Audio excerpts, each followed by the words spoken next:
Too many of us wait to talk to our parents about their finances until it's too late. Imagine this scenario. One of your parents takes a fall. They are rushed to the hospital. They have surgery.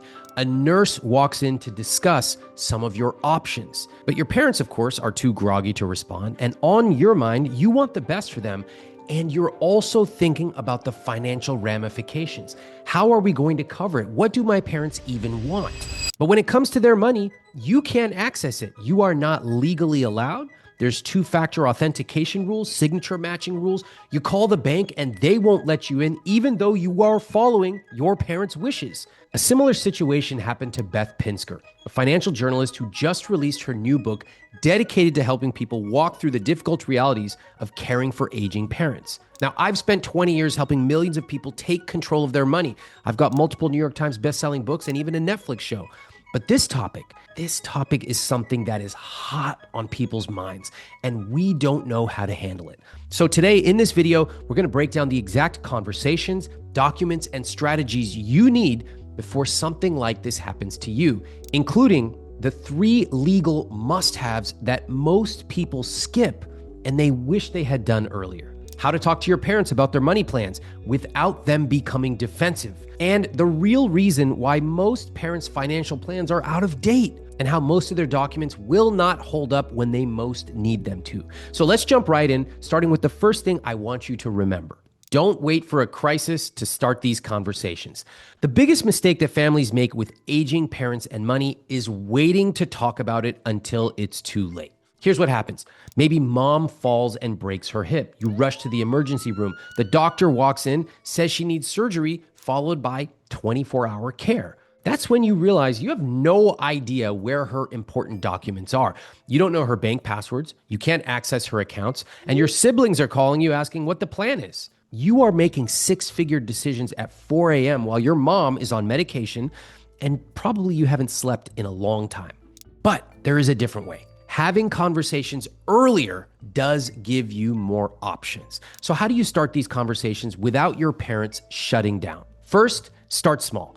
Don't try to solve everything in one conversation. I have a friend who I talked to for this book, couldn't get his mom to move anywhere on this topic. Then she made a mistake and she had to come to him to help fix it. And she messed it up. And he said, you know what?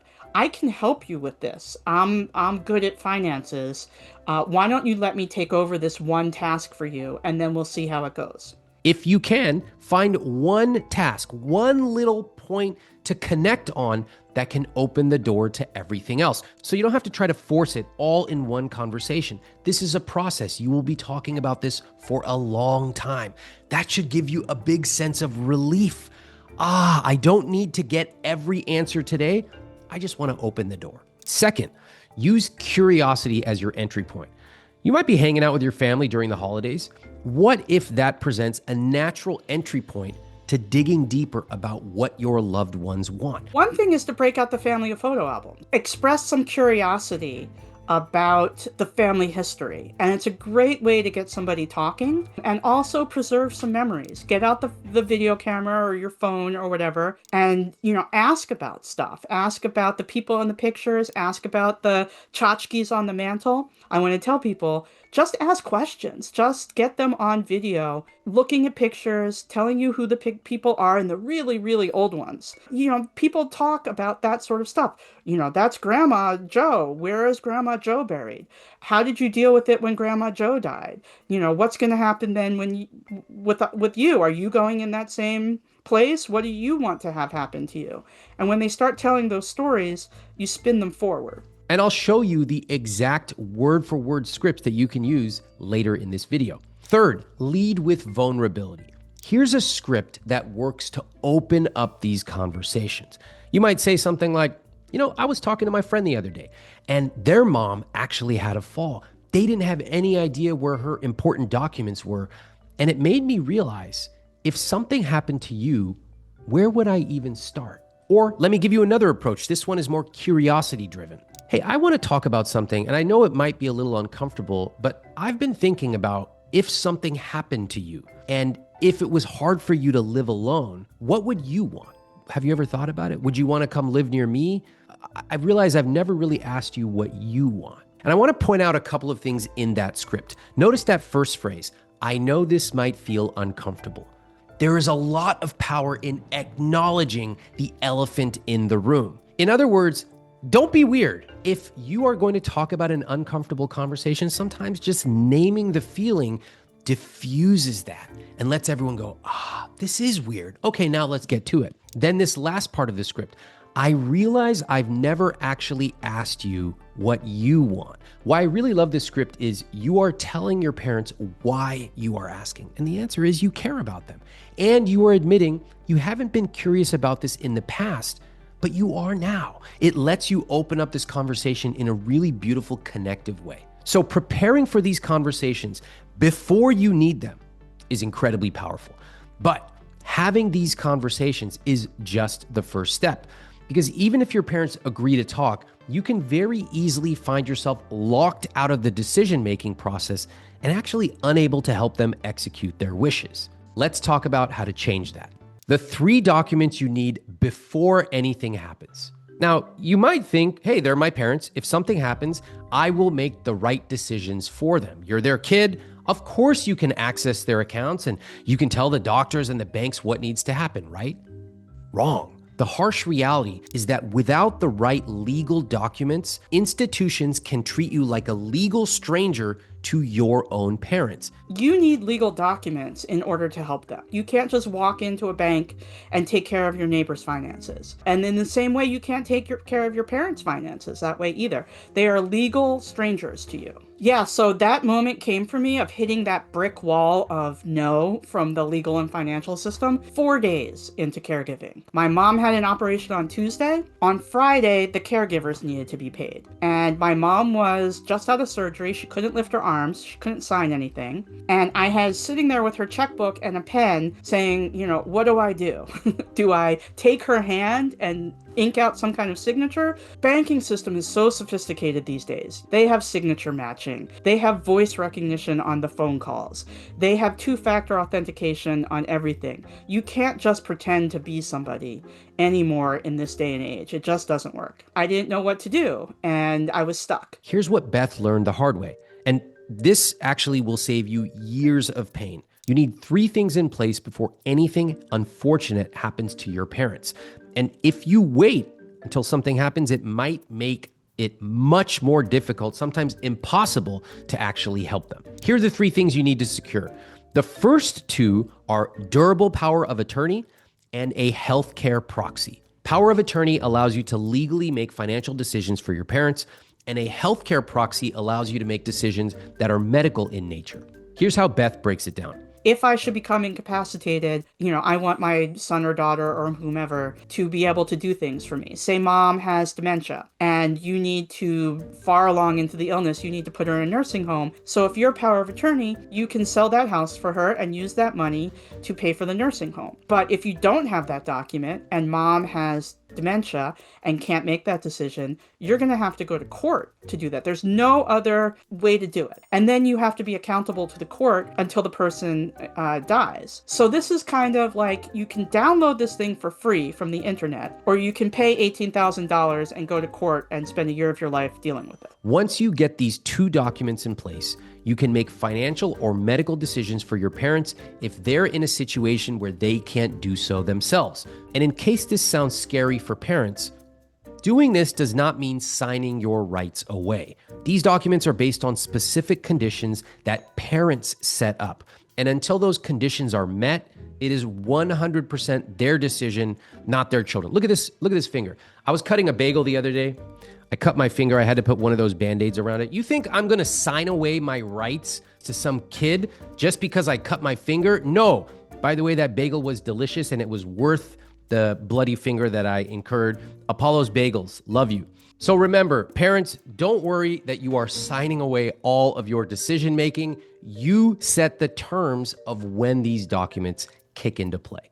Now, the third document you need to set up is giving yourself access to your parents' phones through something called Legacy Contact. If you don't know how to access a person's phone, you're going to get stuck. It's another hard no. It's another absolute brick wall. The FBI can't even get in to unlock phones. And just knowing the code is not good enough, because think about your parents and their memories and their abilities with technology. They could change the phone code and not even know. You need to have a way to get into that phone, whether they know how to get into it or not. And there's a little feature on phones today called a legacy contact, which is basically like assigning a beneficiary to your phone like you would a bank account. And you can name somebody very quickly in your settings. And if something should happen to you, it kicks out a QR code. And all they have to do is scan that QR code, and it gives them the instructions for what to do next. This is really important. Your parents' phones have access to so many other things, their email, two-factor authentication, all of it.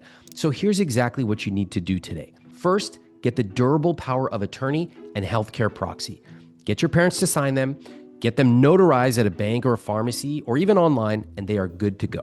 And if your parents already did these, but they did them 10 or 15 years ago or in a different state, make sure they are still valid. Second, enforce your documents at the bank. Bring them to the bank, make sure they are in the system. Third, set up legacy contact on their phone so when you need to, you can get into their device to retrieve their medical information, their contacts, or their two-factor codes. Fourth, store all the key documents in one clear place. And make sure that a sibling, if you have one, has both a digital copy and a physical backup that they can grab fast. I know that this might seem like overkill. I know that it might seem like I'll deal with this later, but just imagine when an emergency occurs where you need this material, you will thank yourself. Now, you know you need to get these documents in order for your parents, but what about for your own situation? Here's the truth. You can't take care of your parents if you haven't taken care of yourself first. And most people, when it comes to money, are flying blind. They're guessing about whether they've saved enough. They're overwhelmed by investment options. They're not even sure if they should pay off debt or invest more or how to invest. Does any of this sound familiar? This is exactly why I created my money coaching program, so that you can take control of your money fast. Inside the program, I'll walk you through building your complete financial system in just 48 hours. Not someday, not when you have time to figure it out, this week. You'll get live calls with me to get your specific questions answered. You'll get access to a community of people who are building their rich life, not just playing small and being frugal about everything. And you'll get a step-by-step plan for investing and paying off debt and getting your money working for you. Because here's what I've learned after 20 plus years of helping people take control of their money. The people who are best able to help their aging parents with money are the ones who already have their own financial house in order. I don't want you to be panicking about your retirement while trying to figure out what to do for your parents. I don't want you to have to be making choices like, should I save for my kids' college fund or help mom or dad? If you want that kind of clarity and you want that kind of confidence with your money, scan that QR code here or click the link below to join Money Coaching today. Give yourself every advantage to live a rich life. Let's get your financial plan locked in so you can handle whatever comes next for you and your family. That leads us to the next part. Find out what your parents actually want. Do you actually know what your parents want? You might think you do, your siblings might as well, but have you really asked in a way that allows them to be honest? Or has everyone just made a lot of assumptions? So imagine asking somebody, what would you do if you were unable to take care of yourself? That's a really scary question. And many people, especially as they get older, prefer to avoid it. But in this case, we can't allow that to happen. We simply can't. We have to press gently, but we have to press so that that person who is of sound mind can make their decisions now before they might be unable to make those decisions. So when the time comes to make a decision, whether it be moving into assisted living or selling the house or what kind of medical care they want, everyone has a different opinion. And you might be dealing with siblings who perhaps are not speaking to each other. One may have not visited home in years. Somebody might second guess every decision. And of course, there is the guilt about whether you did the right thing. Knowing what my mom wanted was pretty much the only comfort I had in the entire process of taking care of her, because I didn't have to second guess myself. Your parents probably want agency. They want to feel heard. And I guarantee most of them have never been asked what they actually want. But they're adults. They have clear preferences. You might just have to gently pull them out. They haven't had the opportunity to express them. And those preferences may surprise you. Here's how Beth handled her mom's passing. She was in a great deal of pain. We had to make decisions about the kind of care that she wanted and what she was able to endure. And, she didn't have cancer. She didn't have heart disease. Like, there was no one thing that was dragging her down. There's this mentality that a lot of people have where you want to just keep fighting. She didn't want to do that because she knew what was happening in her own body. It was up to us to respect that. This kind of clarity is only really possible when you dig deep and you get curious about your parents' real wishes. Without that, you might be making some of the world's hardest decisions without knowing if you are doing the right thing. So let's talk about how to be crystal clear about your parents' wishes, beyond just the legal documentation. When you use the scripts that we talked about in the first section, consider turning those conversations into something more permanent. Grab your phone, hit record. Ask your parents about the photos on the kitchen counter. Ask them who's in those old pictures. Ask them why they've saved this item in this drawer. What does it mean to them? Here's what Beth learned the hard way. One thing my brother and I faced when we went to clean up my mom's apartment is that we didn't remember whether some of the stuff was important. We didn't know the stories behind it, where it came from, whose it was first, and that sort of thing. And so we didn't know how to value it or, cherish it or what have you. There would be stuff that we remembered from our childhood next to stuff from Target, and it just made no sense to us. And so what we had been planning on doing all along was videotaping my mom telling these stories. That's the one thing we ran out of time. These informal recordings become invaluable when you're trying to understand what really matters to your parents later on. And write down what you learned. Share it with your siblings. This isn't legally binding, but it can create a really connective framework for bringing you all together and for making decisions together. Next up, get your siblings on the same page now. One thing destroys families faster than almost anything else when it comes to aging parents: assumptions. I assumed you'd be the one to pay since you make more money. I assumed you'd move back home to take care of them since you don't have kids. I assumed we'd split everything 50-50. These assumptions just sit there dormant until suddenly there's a crisis, and then they explode. If you are watching this video, you are probably the responsible one in your family, the one who makes sure things actually happen. How much of that sounds true?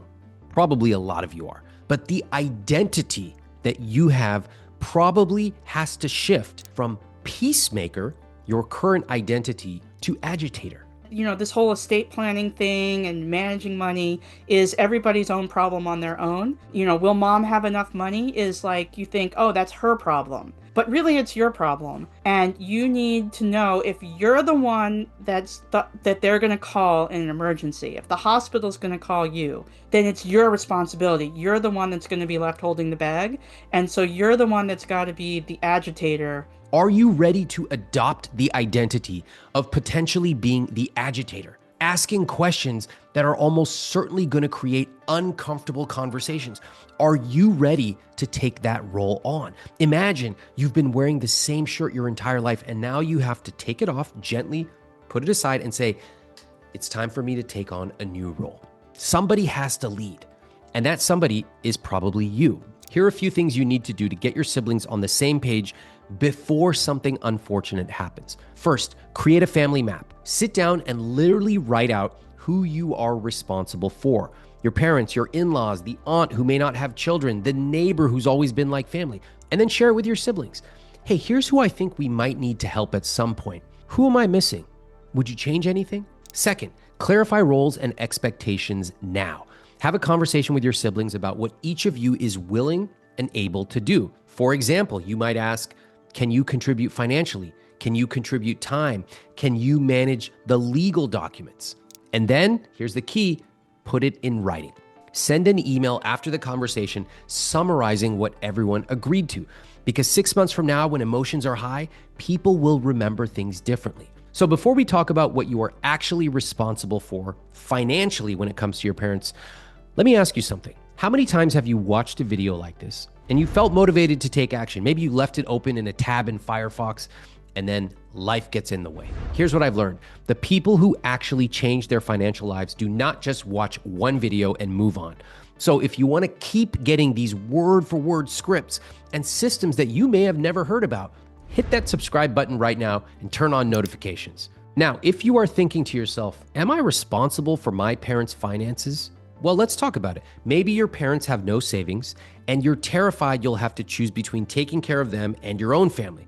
Okay, let's slow down and let me show you what you are actually responsible for. You don't have to bankrupt yourself for your parents. You might be taking on way more responsibility than you actually need to when it comes to financially providing for your parents. Well, here's what you need to know. First off, you are not legally required to support your parents. There's no law that says you have to bankrupt yourself to take care of them.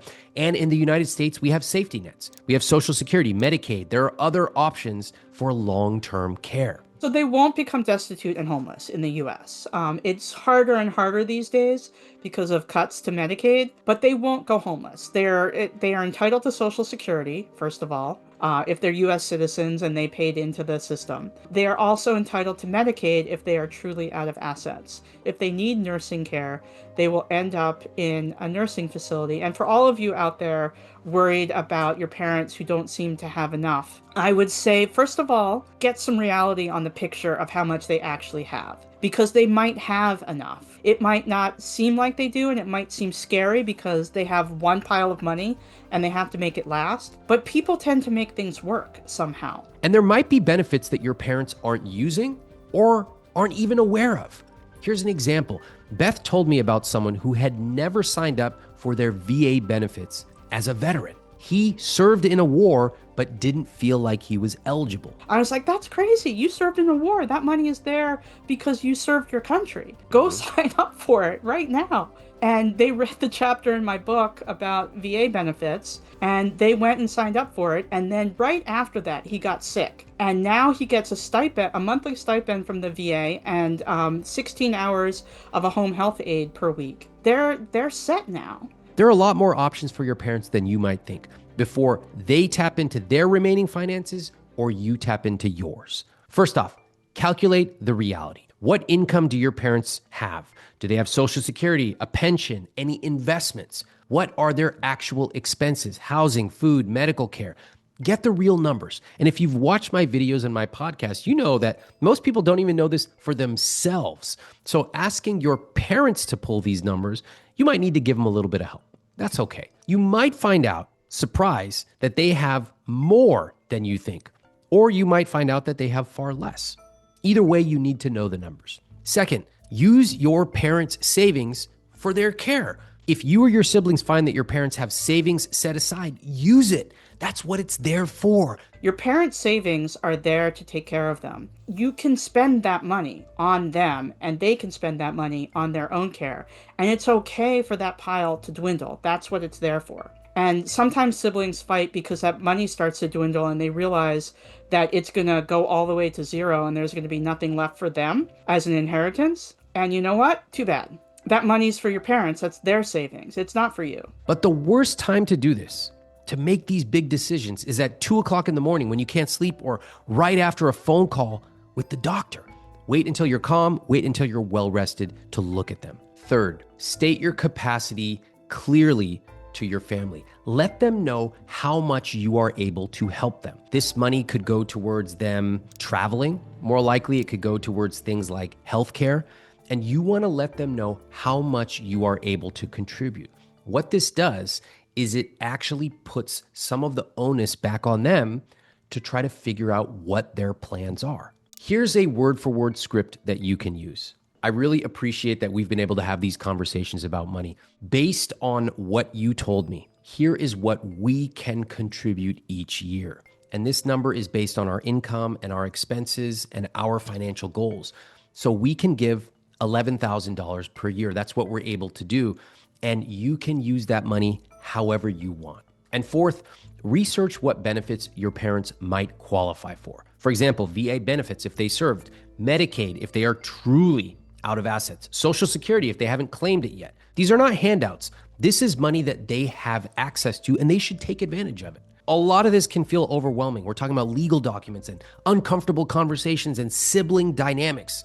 It's a lot. Here's what I want you to understand. You don't have to do everything at once, and you do not have to be the sole person doing it. Some of this responsibility is your parents, your siblings, but you probably have to be the person to lead it. Again, you don't have to have all the answers today, which leads us to take one step in the next 24 hours. I completely understand that you don't want to do this. This stuff does not seem fun, and I love talking about money. But the problem is that's what leads to situations where something suddenly happens and you've got zero access to your parents' accounts and you have to scramble. Our natural tendency is to say, I'll deal with this later. Don't do it. Don't let complexity overwhelm you. Here's how Beth put it. Just that there's a solution to everything. Like, there are no stumbling blocks that cannot be taken apart. You can get through all of this somehow. It might be a huge slog, but it's all doable. I had to do all of it. I know how hard all of it is, but I got to the other side of it, and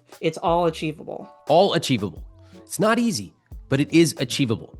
So instead of getting stuck, I suggest you do just one thing in the next 24 hours. Send a text message to your parents, ask them a question, set up legacy contact on a phone, review a document, or schedule a notary. One step creates momentum, and momentum starts to build on itself. So here's exactly what to do. First, take a look at the checklist here. Make your own list. What do you need to do?